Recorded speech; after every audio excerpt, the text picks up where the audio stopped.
Blanco just had a birthday and he made it a prom theme because Selena Gomez has never been to prom. And where did they take their pictures? At like a JCPenney or something? I think it was a different venue, but they styled it so it was like, the awkward JCPenney family portraits. Yes, I love how that came back into style and like that came back on trend. It made storefronts important again.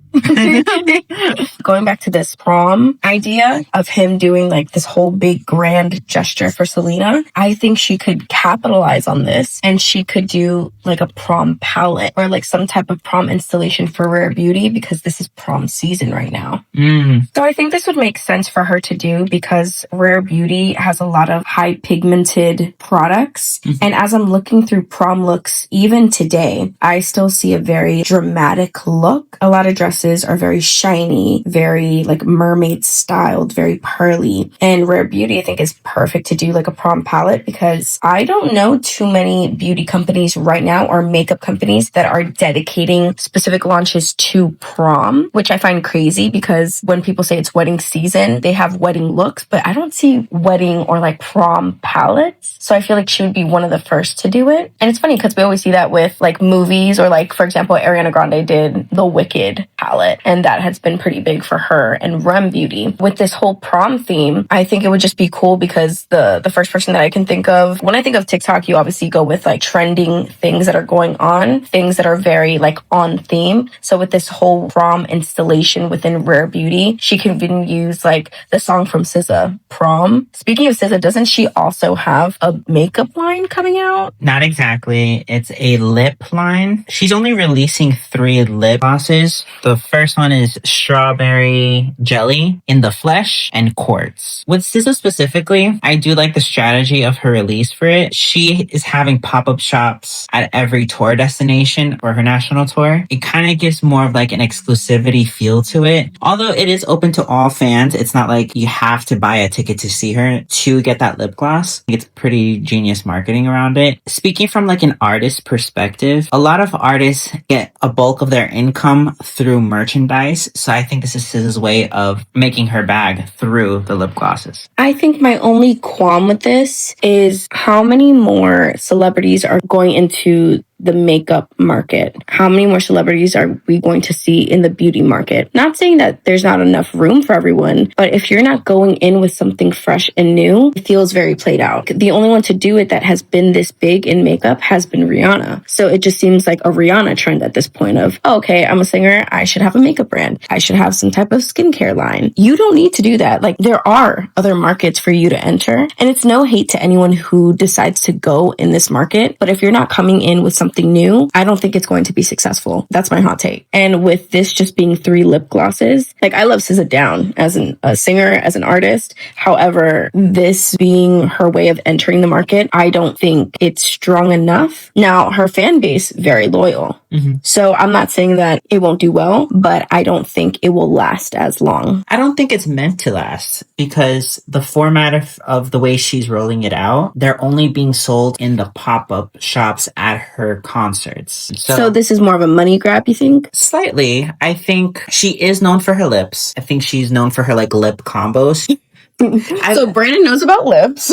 I don't know that too much, but I do believe in Vaseline. Anyway, because she's known for that, I think she was just finding another way to kind of capitalize on it or monetize it. I think it's only going to be for the duration of the tour that she's on right now. So I don't know if it's going to be released to the masses like in Ulta, Sephora. I don't know how well she's known by her lips or her lip combos per se. When she first entered the limelight with Control, her album Control, the first thing you notice on her is the volume of her hair. Like, her hair was such an attention grabber. And I think she should have done something with like hair care line because you have Beyonce who went into it and I heard that it's not doing as strong. Then you have Rihanna who also went into hair care after she has done lingerie and beauty and all these things. I think Rihanna's like just stepping into every market when honestly, truly, I think she did really well entering with makeup. I'm just saying there's been such a necessity. People think there has to be more more to these artists when they really should just specialize in one thing and be amazing at it. SZA, I think she could have done something more with hair. I think that would have been really cool for her brand, because most of the time we see her with voluminous hair. How does she take care of her hair versus going into, I think, a very saturated market of doing makeup? I think we have enough celebrities doing that. And again, if you're not doing something more shocking and surprising, you know, there's an actual necessity for it, then I don't think she really needed to enter this one. And honestly, I'm not too big of a fan of the look of the products. We all see her as like a nature girly, so I can see why she wanted to kind of go with that branding. That does look different, but I still don't think it stands out enough. And I think what's funny, her brand is called Not Beauty, and I feel like it parallels to Rare Beauty, like this, because I went on a whole rant on our last Rare Beauty analysis, and I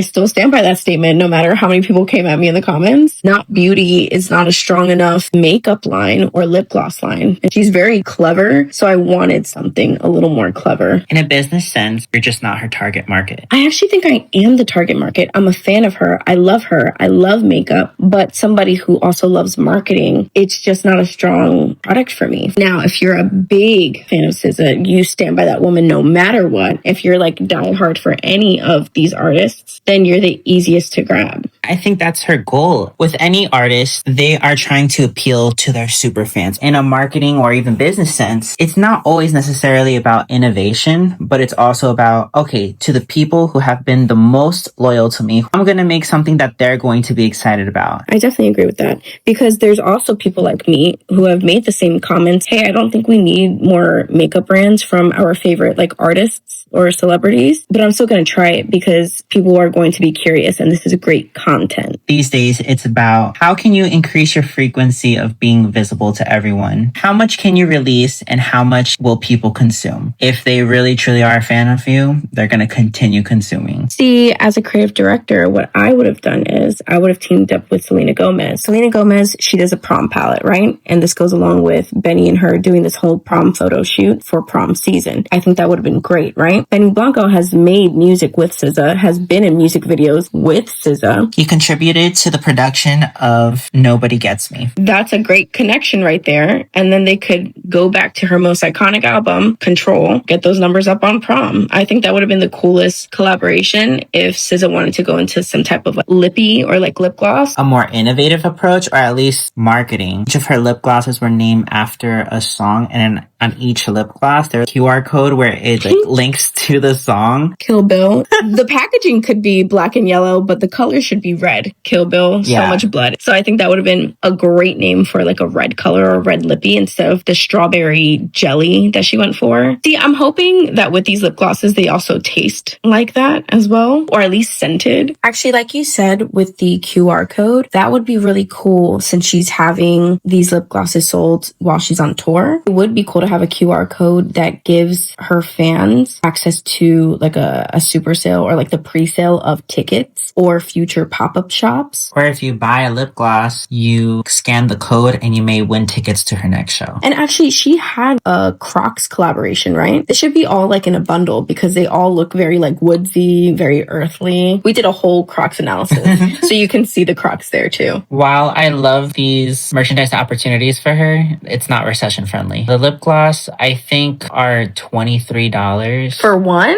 I mean, Rihanna's lip glosses are pretty expensive themselves. I love them. Would I pay for it? Absolutely. I have. Maybe celebrities are also feeling the hits of the recession and the tariffs. I don't believe they are.